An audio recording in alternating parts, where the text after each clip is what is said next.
Well, greetings. It is another session of the Style Sessions. I'm Roger Mittag. I am the founder of Prud'homme Beer Certification, president of Thirst for Knowledge, a beer education company founded in Canada in 2005. And we've been doing these little sessions that we call the Style Sessions for almost a year now. And we've covered a lot of very traditional beer styles. And tonight we're going to go a little bit off the beaten path, if you will. And we're featuring some beers that some people, hi Kathy and Dave, we're featuring some drinks that people might be a little bit afraid of. Hello, Harold. Partake IPA, a Kloss Taller, very nice. Anyway, so, hello, Vess. You don't necessarily have to be. You can have another thing. Hello, Steve. There's no point in being necessarily totally sober. However, we are going to have that as part of the topic of conversation tonight. Hello, Craig. Welcome, everyone. Just a little bit of background. 2009, we started Prud'homme Beer Certification, and we are Canada's beer education company and the first beer education program to go online. And to this day, we are the only one that's offering 2 levels online, and by the fall, we'll probably have a 3rd level online. Hello, Joe. Partake IPA, very nice. And we run them online, but we run them in classroom, and I'm so happy that I'm going to be back in a classroom shortly. Craig's got Partake IPA and Le Bac Ale Oops IPA. Interesting. I'd like to know a little bit more about that one. Like I said, we've been doing all these style sessions for seems like a year. Took a little bit of a break. I think in the fall, came back in January. Wrapped a few things up, and then we're looking for new styles to do. And I think next week I'll be looking to do some Scotch ales. But this week, one of the suggestions was to do non-alcoholic beers. And I got to be honest, like I'm really fascinated with this category for a lot of reasons. And the big thing about non-alcoholic beers, I think, if we go back in history, is I think people are a little skeptical. There's a bunch of us that we drink beer for certain reasons. Hello, Annie. We drink beer for certain reasons. Some of it is the flavor, and some of it is that really nice sociable feeling that we get from having a beer with friends. And it seems almost inconceivable to have a beer that doesn't have any alcohol in it. And we'll get over some of these things, but really, Anne was asking me what kind of stories I'm going to tell. Hello, Marisa. Got the Hoegaarden Wheat and Partake IPA. I couldn't bring myself to buy 6 Hoegaarden wheats. Otherwise, I would have gladly bought one. But I've got something that's very, very similar that we can talk a little bit about. I think, one of the things that we got to look at from this, and I was debating on how I was going to go about this, because normally I really only talk about one beer at a time and then discuss the style. But really, this isn't about style. This is about a category of beers that were created, in essence, to satisfy the beer needs of people who had either stopped drinking beer for health reasons, maybe they were allergic to beers, or for other social reasons, and maybe it was time for them to move off of anything with alcohol. And I think, if we look back into, I'm going to even say 15, 20 years ago, the non-alcoholic beers that were in the marketplace were, hello, Jared, were poor at best. And, I had a lot of experience with Labatt. We had 0.5, and then it was called Nordic.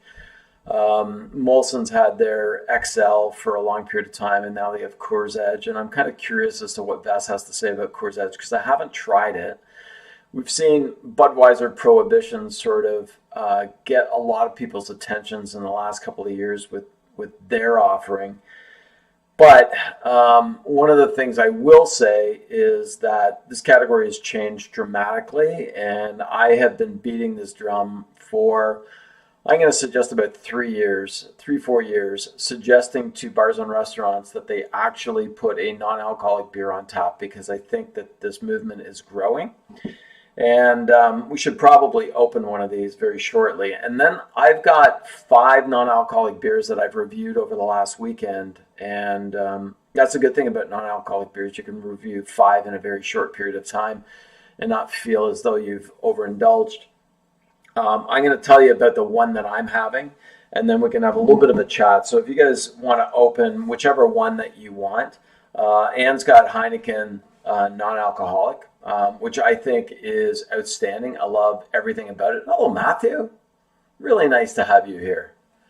You got everyone to partake. So you've got the Pale Ale, the IPA. I've got the Stout here, which is kind of interesting. And I don't know what else they've got right now. I'm going to show you the one that I'm going to have. And this is Sleiman's 0.5. It says that it's less than 0.5% alcohol by volume, and it says it's a citrus lager. Now, the interesting thing about this one, if you look at it, is that it's got a hop cone on the front. Now, I don't know why that's there. Hello, Severe. I don't know why that's there, because there's really no hop characteristics in this at all. I think it's more to appeal to hop heads who might think the citrus is coming from the hops, but this is not. Hello, Daniel. I had this for the first time the other day, and I absolutely loved it, and I'll tell you why. I'm going to pour it into this glass. This is an interesting glass. This is Molson M for anyone who can remember. This was given to me by Molson, but the reason I'm doing it is because there's a really nice piece of nucleation down at the bottom of this glass, which is going to help the CO2. And I want something tall and narrow for this particular beer. When I had this the other day, it just reeked of pine or grapefruit and citrus, like orange and lime. Really reminded me of a 5 Alive. A little bit of vanilla on there as well, a little bit of pastry. To me, it was unbelievably refreshing. It had little backdrops of beer, like I could tell that it was beer. But it didn't have some of the characteristics that I'm really not fussy about, and I'll get into some of those. So let's go back in time, because there are different ways of making non-alcoholic beers, and we'll talk a little bit about what people are doing these days and why non-alcoholic beers are so important in our modern beer culture, and why they're so important from a hospitality perspective as well. So, like I said before, it was more about helping people to continue to appreciate beer that maybe couldn't anymore. But now it's a bit different, because we have a new generation that's coming through that is avoiding alcohol content. They still want to enjoy something. They still want to have some of the flavor. But the other thing that we've seen is a gradual change in demographics. So as baby boomers get older, we just don't drink as much. And the other thing that's really changed globally is the concept that alcohol may not necessarily always be advantageous to our health. And so a lot of people are avoiding alcohol for a lot of health benefits. But responsible use has changed dramatically around the world. And we're seeing places in Europe that are going from full tolerance of alcohol, drinking and driving, to zero tolerance. And over the last little while, we've seen in Canada, especially in Ontario, where I am, is that we've seen the awareness now that you can have 0.05% blood alcohol concentration before they take your license, take your car. My belief is that we're going to see what we're seeing in Europe, in Germany, in Sweden, where we hit a zero tolerance at some point. So that means, from a responsible use perspective, it is going to be critical that we as hosts, when we have guests over, have non-alcoholic beers available for them to consume to make sure that they have a safe way home. It's also going to be incumbent upon restaurateurs and hospitality providers that they provide the same to us as designated drivers or people that may just want to enjoy a social aspect of a beer with their friends when they're out and about, but not feel as though they have to worry about driving. Especially if you live in the suburbs and you work in an urban area, you want to make sure that you're always getting home safe. So cheers to that.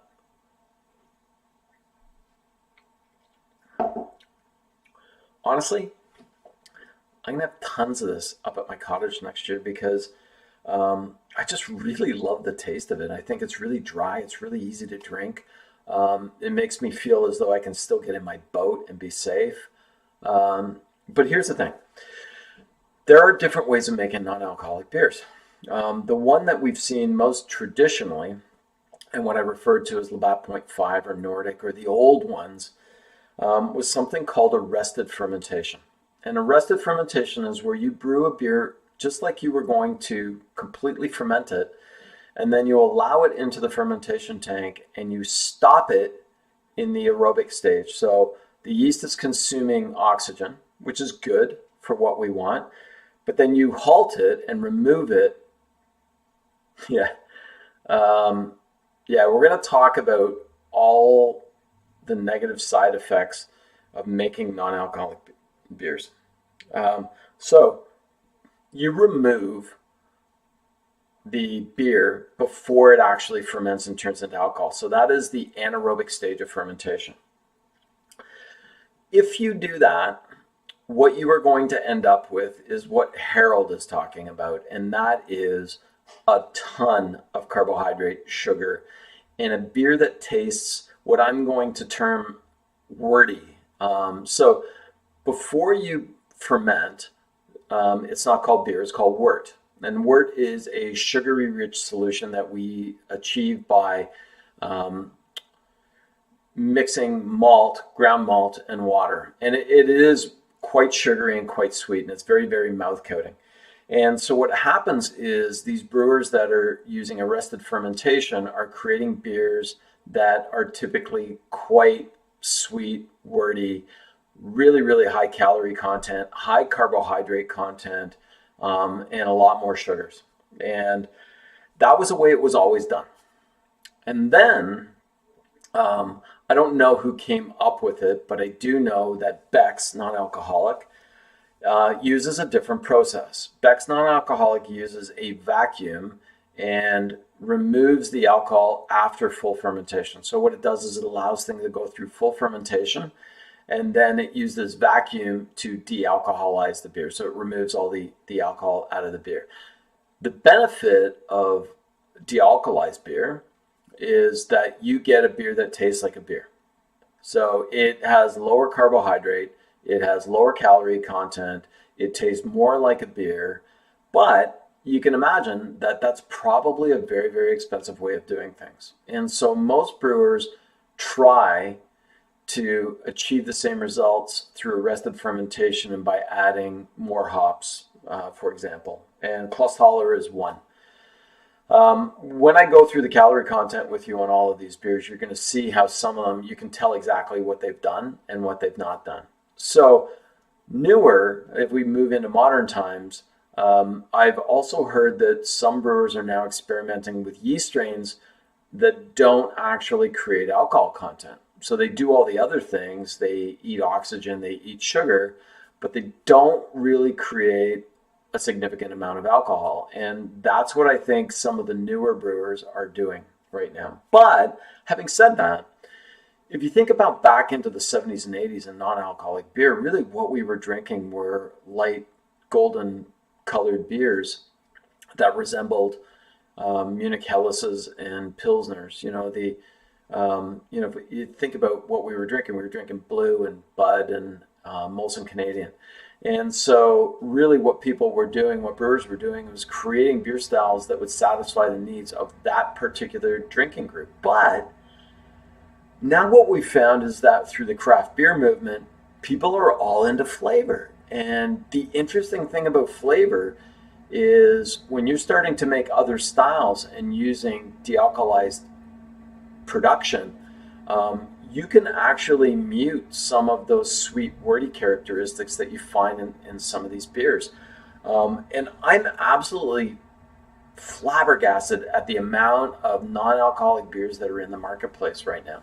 So things, a few years ago, Erdinger came out with its alcohol-free beer. It was a German Weiss beer, no alcohol, very wordy to me, a little bit sweet, very nice. It was a #1 sports drink in Europe, and it was the sponsor of the German Olympic team during the Winter Olympics. Then, so I've had that. I've had another beer from same distributor in Canada, McClellan Premium Imports, called Stiegl Fry Beer. And so Stiegl is an amazing beer all on its own. Fry beer may be the best non-alcoholic beer I've ever had in my life from that light golden perspective. So if you think about Pilsners, lagers, it just blew my mind. Probably the second best after that would be Carlsberg 0.0, which was introduced into the Canadian market about 2-3 years ago. And I've searched around looking for it, but I don't really see it anywhere these days. But there are some really, really good ones out in the market. I picked up Heineken last year and decided that I would give it a try. And I really like it. I enjoy it quite often. It's always in my house. This is what it looks like. Comes in a bottle, in the green bottle. So clearly you have to keep this away from light. The thing I like about this one is this is great on a really hot summer day if it's mid-afternoon and you're outside and you don't actually want to have the alcohol content, but you do want the flavor of the beer. This one, and I know I'm always an advocate of pouring beer from a bottle into a glass, but this one I love right out of the bottle because I find it's got more of the beer taste when I'm allowing the CO2 to get a little bit more interactive with my palate.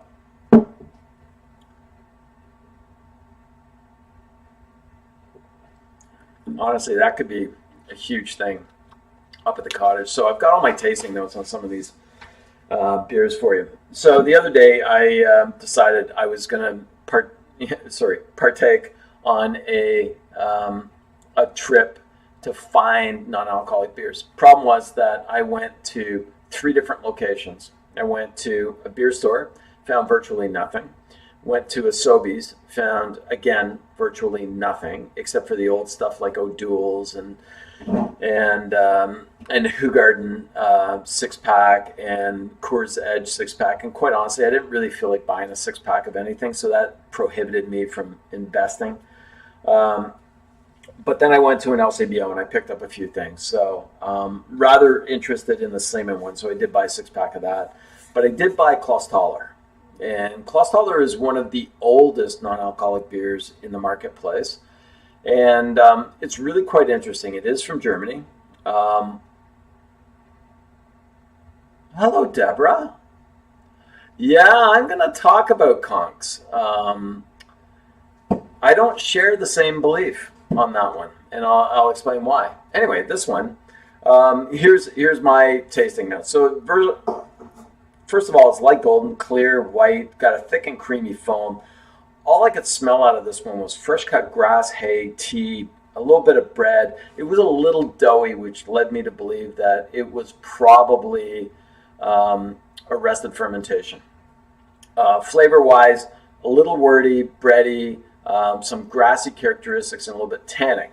Lots of CO2.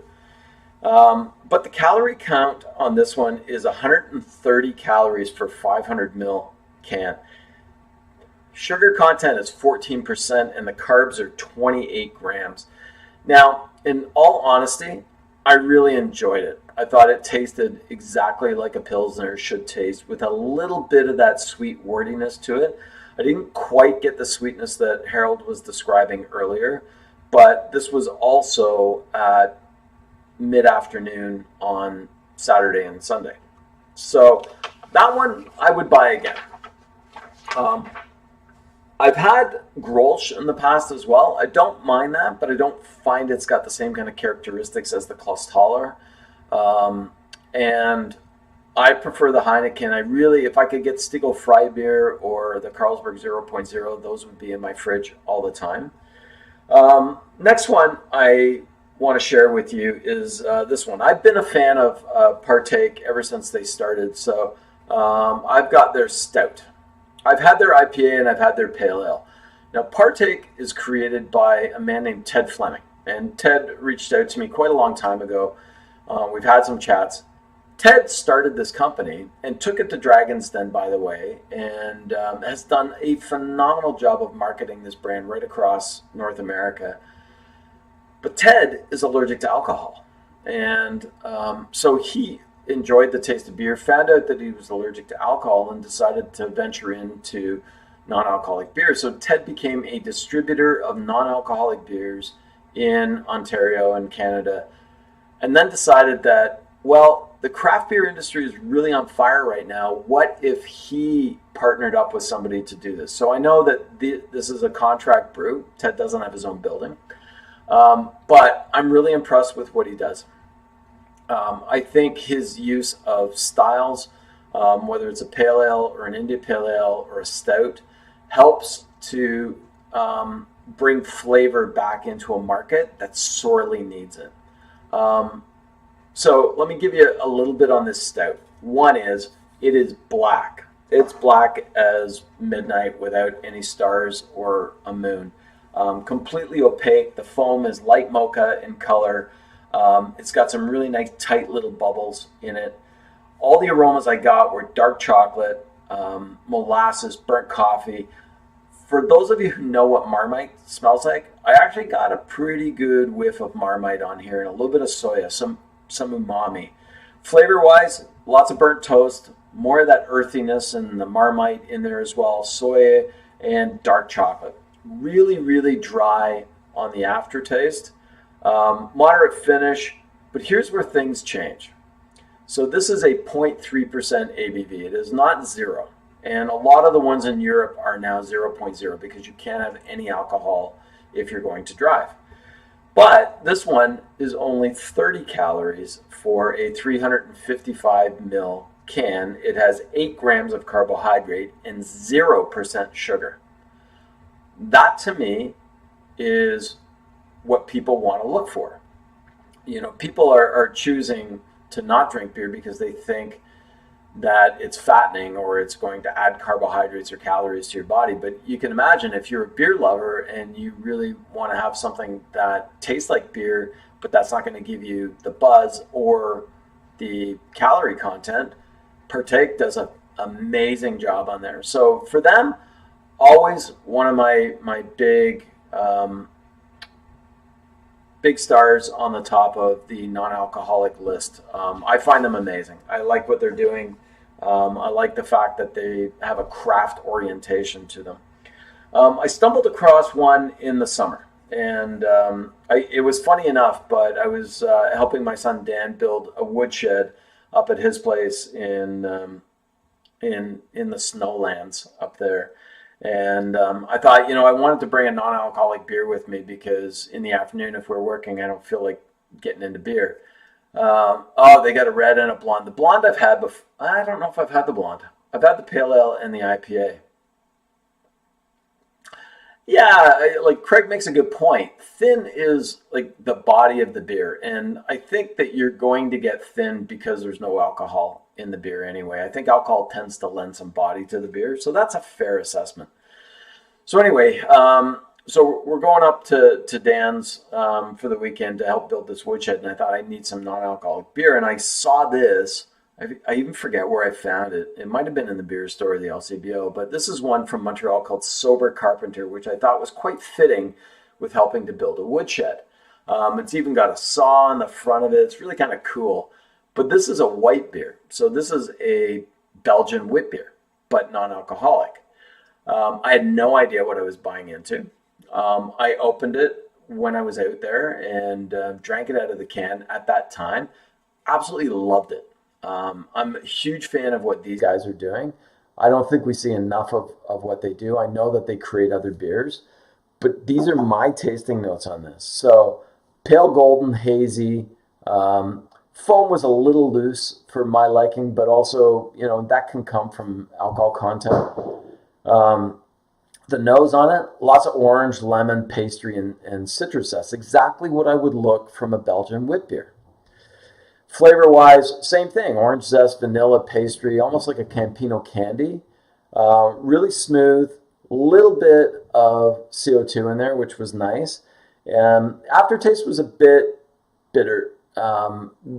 for this style. A little pithy bitterness, but again, not bad for this style of beer. But again, calorie count, 55 calories for 473 mils, carbohydrates, 13 grams, 5% sugars, 0% ABV. Absolutely love this beer. It was fantastic for this particular style. I have not had Hoegaarden 0.0, so I don't know what it's like. But, you know, I have my skepticism with it. Excuse me while I grab a sip. All right. Last but not least, pick this one up. I picked it up because one of my level 4 students recently, Ethan, told me that he had this and he really enjoyed it. And I thought, I'll go pick it up. First of all, it's interesting. It's called Conx, I believe, because on the back it says Konx, and on the front it's really hard to read. So this is from Omnipollo. They're a Swedish brewery, but they're what I would consider to be a migrant brewer. They move around, and this beer is brewed at Brunswick Beer Works in Toronto. I didn't really enjoy this. There was a lot of things going on that I found off-putting. So color was lemony, was very cloudy, as I would expect from this style and this brewer. Medium bubbles dissipated extremely quickly, but here's where things went south for me. I found the nose on it extremely pungent, very musty, dank and earthy. Now, for people who are hop heads, who love hops, they might go, yeah, that's exactly what I'm looking for. But it didn't do it for me. It was way too earthy. Craig, I'll get to your comment in a sec. Yeah. Taste-wise, I found it to be acidic and tart. It was almost more of a sour beer than it was a pale ale or an IPA, because I think this is a pale ale. Yeah, it says pale ale on it. Again, the earthiness popped out. There was a bit of citrus and lemon. I found the mouthfeel to be excessively sweet on this particular one, and that's not what I was expecting from a pale ale. Moderate finish, 0.3% ABV, 110 calories per 355 ml serving, 24 grams of carbohydrate, and 12% sugar. For me, this is a big no. I feel like I'm doing a review these days. But anyway, to Craig's point, had Sober Carpenter's Irish Red yesterday that he found at the beer store. Thought it was great, probably the best non-alcoholic that he's ever had, which makes me want to go out and try it as well. I was blown away by their first beer, the white, that was in the marketplace, and I'm sure that these guys really have it nailed. I think this is a massive category that can continue to grow. I find it's kind of interesting, though, because pricing is the same as it would be for a regular beer, if not more. And the interesting part here is I get it, but not if you're going through full fermentation. If you are arresting fermentation, that means that you are doing it within the first day or so, which means that you're probably not going to age as long as well. And the real cost of brewing beer is in fermentation and aging, not in the ingredients. So if it's going through arrested fermentation, we should be getting a deal as consumers. It shouldn't be as expensive as regular beers. The other thing is you want to encourage people to be responsible, both at restaurants and at home. And if you price these beers out of the market, people are not going to feel as though they're getting their money's worth. And so I would strongly encourage any brewer that's making non-alcoholic beers to be reasonable and fair in when they're pricing. So that's my diatribe for tonight. All on non-alcoholic beers, some of which are great, some of which are not. I did find it humorous a few years ago that when Budweiser came out with Prohibition, that they said it was the first non-alcoholic beer. Their ad stated this, first non-alcoholic beer to actually taste like beer. And I laughed because it's the first non-alcoholic beer to taste like Budweiser, not like beer, because it's arrested fermentation and it's still wordy. I've had it. It doesn't have that crispness that you would normally look for in a beer that's gone through full fermentation and then has alcohol removed from it. So I'm going to open it up to you guys, see if you have any questions, any thoughts, comments on some of the beers that you've tried while we're having our session tonight. I know there's always a bit of a time delay.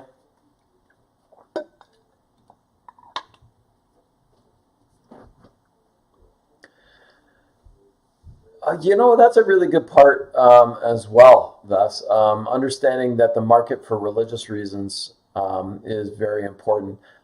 I think there's probably skepticism along, but I would agree with you wholeheartedly. There is a lot of opportunity to create beers with no alcohol, but it has to be 0%. You'll see here that the term non-alcoholic can sometimes apply to 0.3, 0.5. And the only way that you can get down to 0 is by evaporating alcohol, by using that vacuum. So things like Heineken and Stiegl and Carlsberg, which are 0.0, are actually doing alcohol evaporation. And that's the only place where those things apply. If there's small amounts of alcohol still in the beer, then you would have to not be able to sell it in those markets. I think Klostaller, even though it's quite wordy, is 0%. It says completely non-alcoholic, so that I'm assuming that it's 0. I think there's a huge market for this right across the board. Like I said, I think a lot of people are this a new generation that's coming up. These 15, 16, 17-year-olds that are around right now are trying to avoid alcohol for a lot of different reasons. And I think that, people are making mocktails in restaurants now, and they're trying to figure out different ways of appealing to that particular consumer. So I think this has got huge opportunities.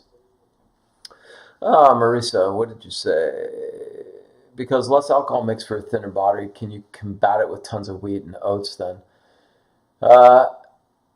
Yeah, I think so. Well, Klostaller is 0.5, 0.5. Okay. Yeah, I'll get to Vessa's comment in a sec. Yeah, one of the ways that you create more interesting characteristics in non-alcoholic beers by adding other ingredients, which I think is really classic. It's not something that we've done before, so if you want to add more body, then oats would definitely add a little bit more body, and wheat would do that as well. Hence the whole concept of doing a non-alcoholic wheat beer. That's his point about Arabic script on the can is typically has to do with where it's potentially marketed, obviously, and not where it's from itself. Labak is a good selection of non-alcoholic beers. Where are they from? The Berliner Weiss, cool. Anna, Bavaria 0.0 is 100% non-alcohol.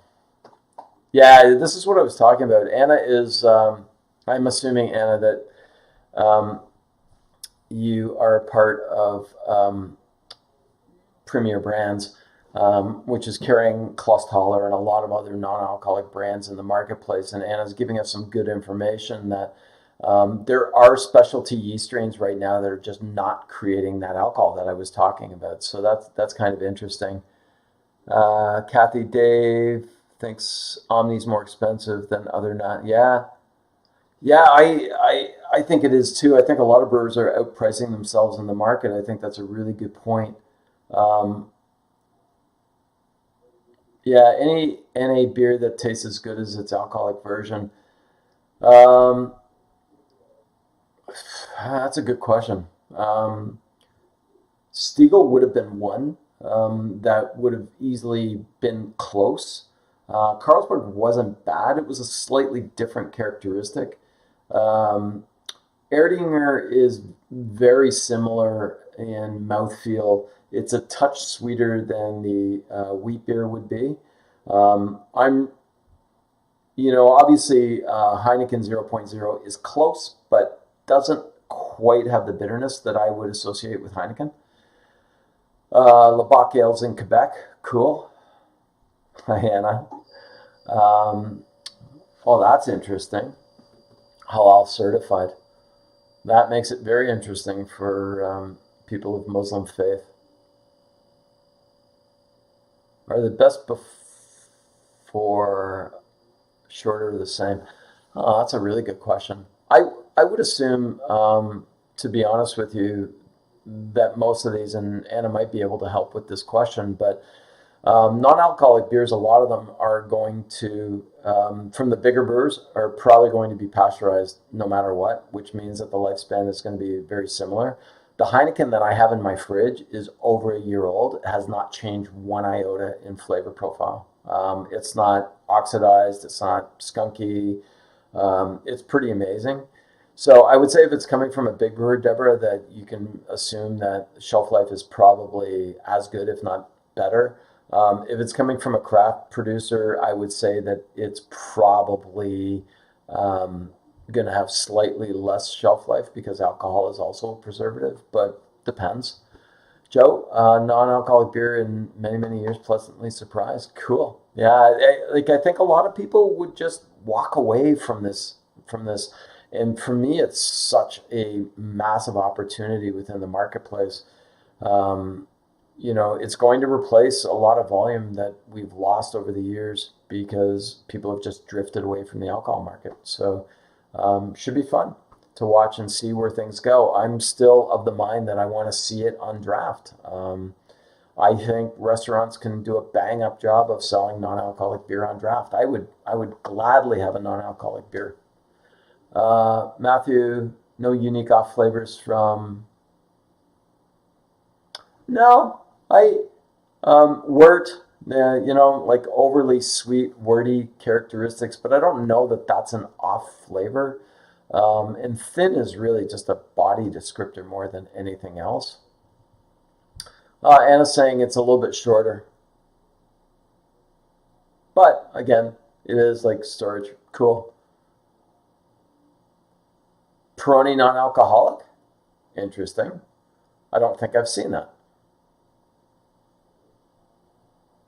My feeling is it probably... Peroni is owned by Asahi now. It'd be interesting to see how they approached it. Asahi is a pretty technical brewer. I'm sure that they would be doing things more towards what they could sell. And again, if it's being sold all around the world, it's more likely that they're going to try to get to a place where it tastes very similar. But I haven't had the Peroni non-alcoholic at all.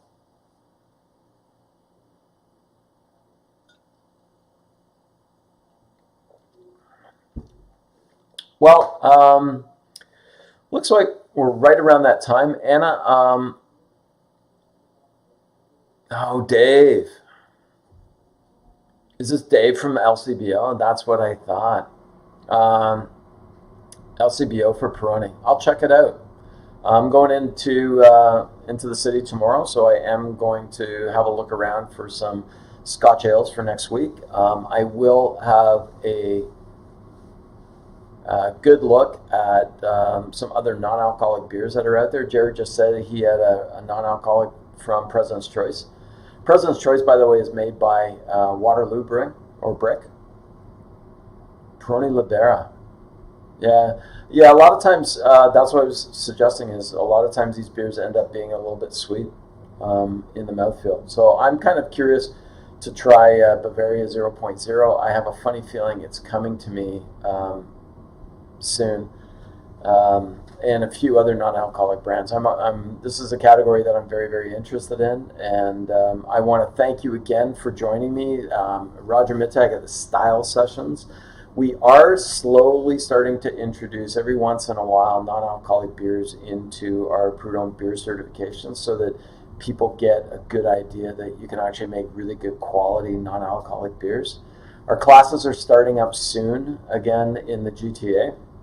I'm hoping that by April we'll be full force back into classroom sessions with level 1 and level 2. Got a level 3 starting up shortly. But we've still got everything online, so if you want to learn a little bit more about online, make sure that you like our YouTube channel and also tell your friends what we're still doing. I'm going to continue to go forward with the style sessions for as long as I can. My Monday nights look like they're fairly free for the next little while, so next week we're going to try for Scotch ales. I'll see what I can find this week, and then I'll let you know tomorrow what we're going to do. So once again, thank you very, very much for joining me. It's been a pleasure talking about non-alcoholic beers with you tonight, and I hope that every once in a while you can go out, find some good ones, and share them with friends and make sure that we're all being responsible. Cheers. Have a great night.